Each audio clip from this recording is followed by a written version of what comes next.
Let's turn now to Gaza. President Trump's envoy to the Middle East, Steve Witkoff, as well as the U.S. ambassador to Israel, Mike Huckabee, will travel to the enclave today to inspect aid distribution sites. Their trip comes as global pressure to alleviate the hunger crisis in Gaza has really intensified.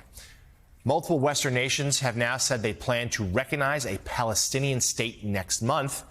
Meanwhile, President Trump reiterated his concern that Hamas is stealing aid intended for Gazans in a phone interview that he gave to NBC News yesterday. He also called Israeli Prime Minister Benjamin Netanyahu a, quote, competent person when asked if he trusts the leader to administer U.S. aid in the enclave. And I've got new reporting on this for The Atlantic. And there's not a fundamental shift here yet. President Trump is not fully breaking with Prime Minister Netanyahu.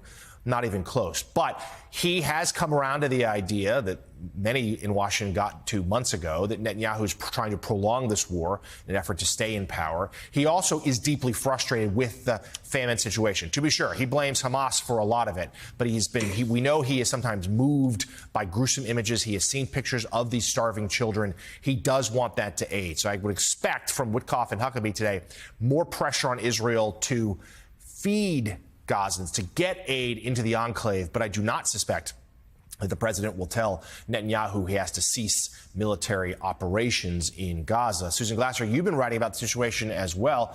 Your latest piece, The New Yorker, has this headline: on Trump, Gaza, and the perils of a blank check for Israel. Let's read some of it now. In February, Trump declared the United States would take over Gaza, level it out, displace its 2 million Palestinian residents, and build a new Riviera of the Middle East.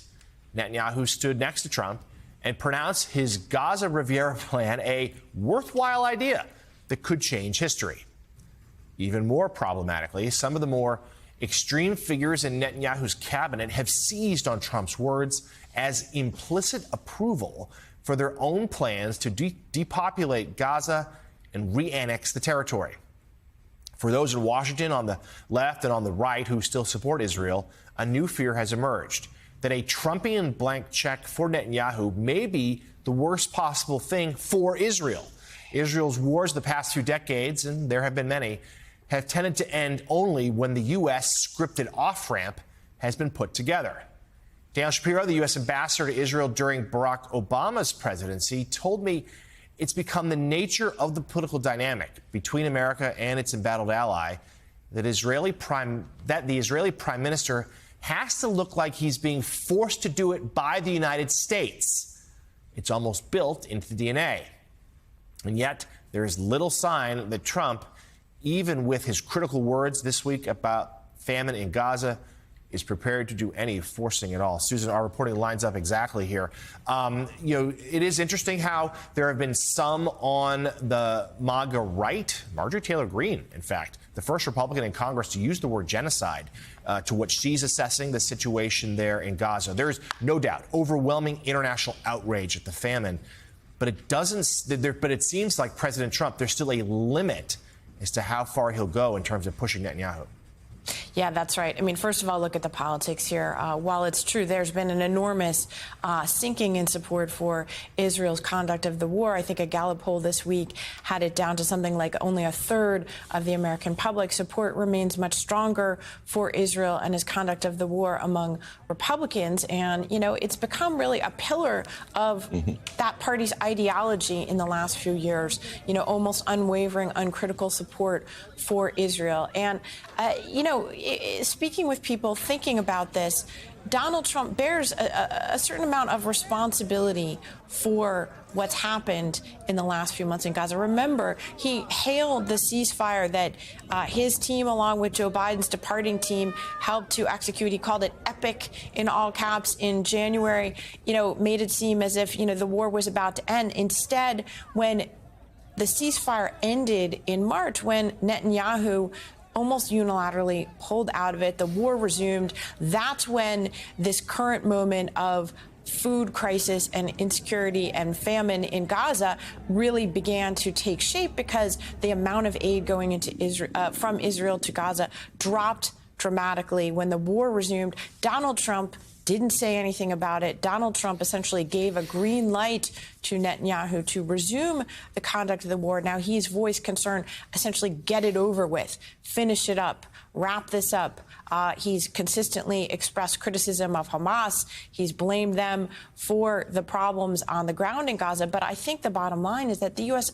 has enormous power to exert over Israel. And that is not something that we have seen Donald Trump do in the last couple months.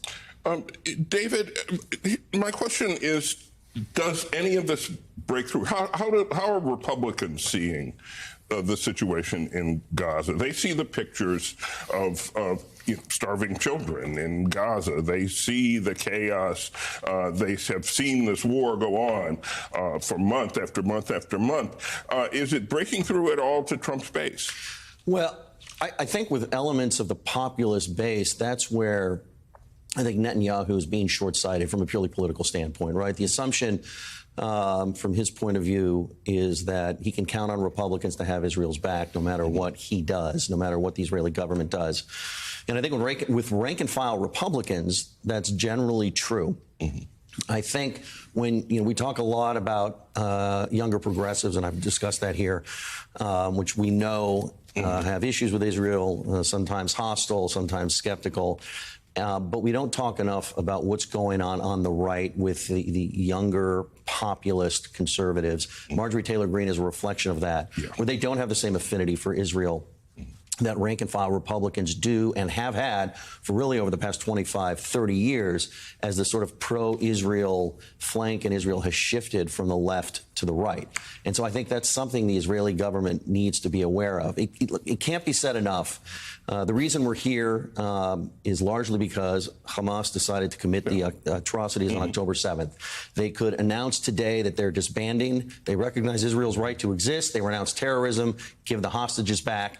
And in a sense, a lot of this could all be over.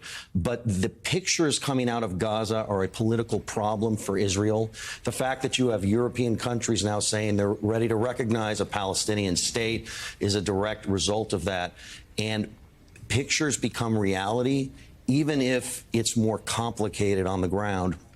And that's what I don't think Israel and its government has accounted for. And I think it's why, very interestingly enough, you're starting to hear voices within Israel criticize the government's operation, which is something that really would have been unheard of until recently. The peacenik flank in Israel had largely disappeared because of concerns about terrorism and threats against Israel's existence.